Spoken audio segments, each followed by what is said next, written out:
Hi children, this is your second class for history, 8th standard.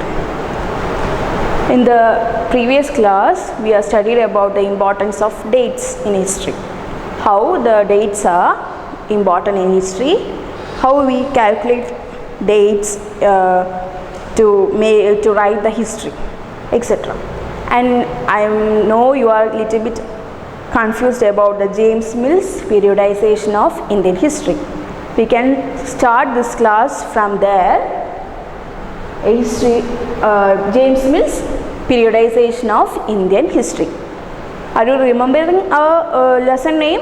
Our lesson name is How, When and Where. How, When and Where. Now we can start with the periodization of James Mill. He was a Scottish writer, philosopher, ഒരു സ്കോട്ടിഷുകാരനായ ആളാണ് James mill.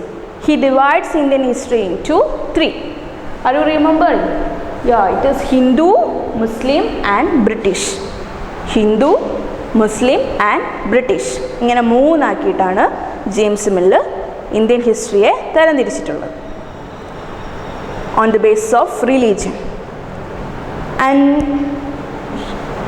according to him, the ancient societies were low level of civilization, and they had a low level of civilization, and he believed that it is important to conquer India to civilize the Indians. Indiansine civilize ചെയ്യാൻ വേണ്ടിയിട്ട് ബ്രിട്ടീഷുകാർ ഇന്ത്യയെ conquer ചെയ്യേണ്ടത് it's A must thing എന്നാണ് അദ്ദേഹം പറഞ്ഞത് ആ ബുക്കിലൂടെ. ഏത് ബുക്കിലാണ് അദ്ദേഹം? ഹിസ്റ്ററി ഓഫ് ബ്രിട്ടീഷ് ഇന്ത്യ എന്നുള്ള അദ്ദേഹത്തിൻ്റെ ബുക്കിലാണ്.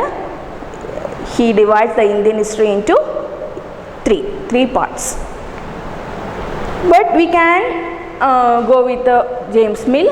There is so many criticisms according to his periodization, and some historians periodize Indian history into ancient, medieval and modern.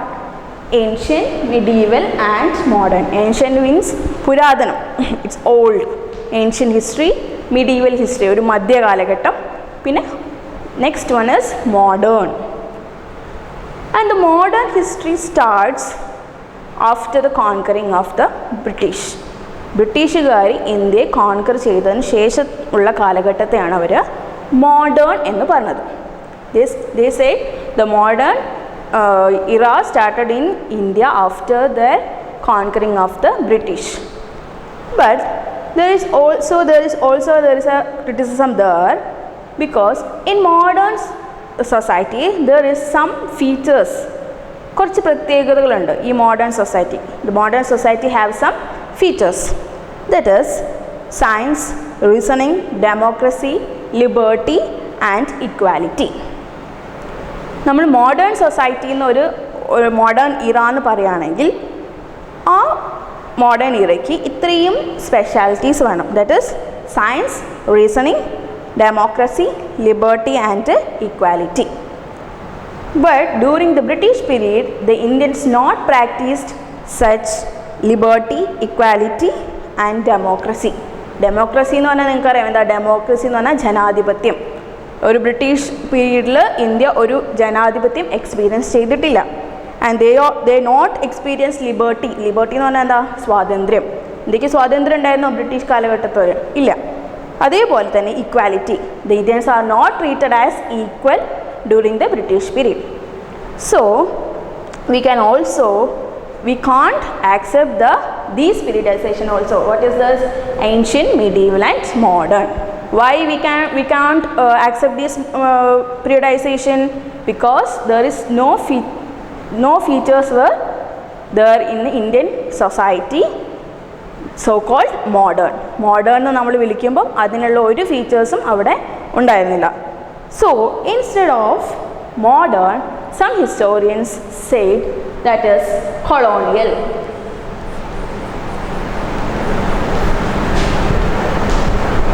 We stopped the previous class there.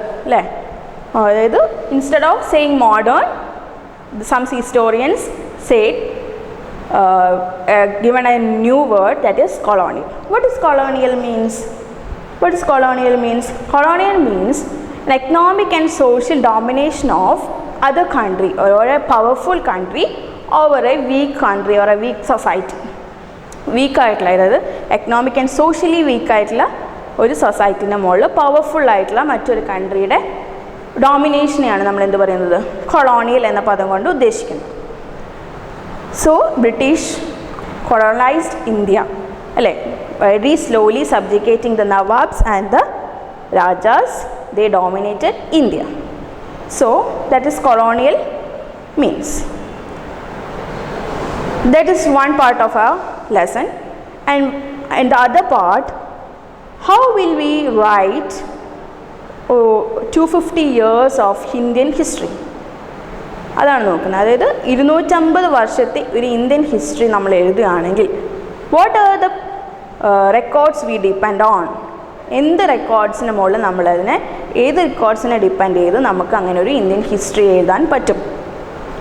അതിൽ first one ആണ് administration produces records. During the British period, Britishers believed that the act of writing was important.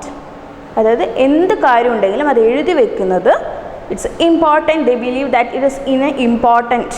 അതായത് അഡ്മിനിസ്ട്രേഷനിൽ എന്ത് changes വന്നാലും, what is a plan, policy, decisions, agreements, investigations clearly written up.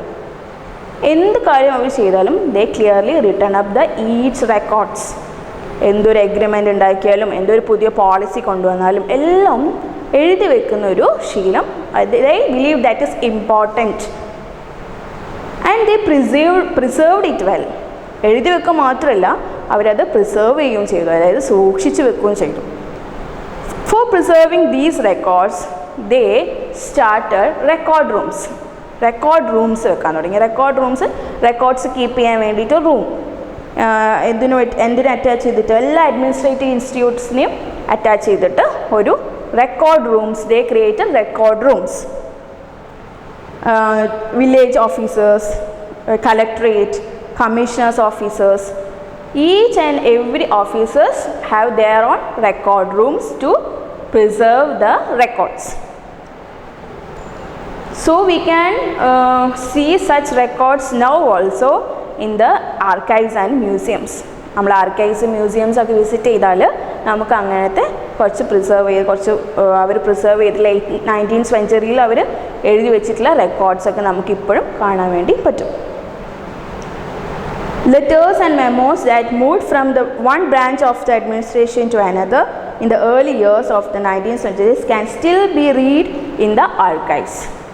19th centuries department തമ്മിൽ പോലും exchange ചെയ്തിട്ടുള്ള records, letters, memos അതെല്ലാം അവർ preserve ചെയ്ത് വെച്ചിട്ടുണ്ട്. In the beginning, in the early 19th century, there is no press. ഇല്ല, നമുക്ക് print ചെയ്യാൻ പറ്റില്ല. So calligraphers means those who have the art of beautiful writing. They written up with their hands, they written up the records and preserved it. That was in early 19th century. In the middle of the 19th century, when the printing is started, they printed each and every records.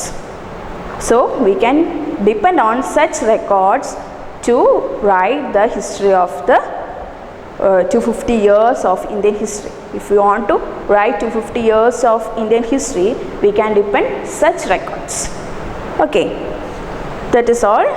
Today's class we studied about what the James Mill's periodization of Indian history, Hindu, Muslim and British. Instead of we can't accept the periodization of James Mill, so some historians periodize Indian history into ancient, medieval and modern. If we say a society modern, there should be some characteristics for the modern society, that is equality, liberty, democracy, etc. But the Indians not practice such characteristics during the British rule. So we can't say that periodization, we can't accept that periodization also. So instead of saying modern, some historians said that modern, another name they given, that is colonial. Colonial, what is colonial means? Colonial means the domination of the economic and social domination of a powerful country over a weak country or a weak society. Then in the next part we study, if you want to write the history of 250 years of Indian history, what records we depend on, what are the records we used to write the Indian history of 250 years. That we study, the British were very conscious about the writing of all the records and preserved it in the record rooms. They started record rooms in each administrative institutions, that is in Tahsildar's office, collectorate, commissioner's office, etc. And each and every letter and memos were written up by the calligraphers and preserved it well. In the early 19th century. In medieval, in 19th century, the press printing was started and these records were printed and preserved it well. So please read your textbook twice up to administration produces records up to there, and we will continue in the next class.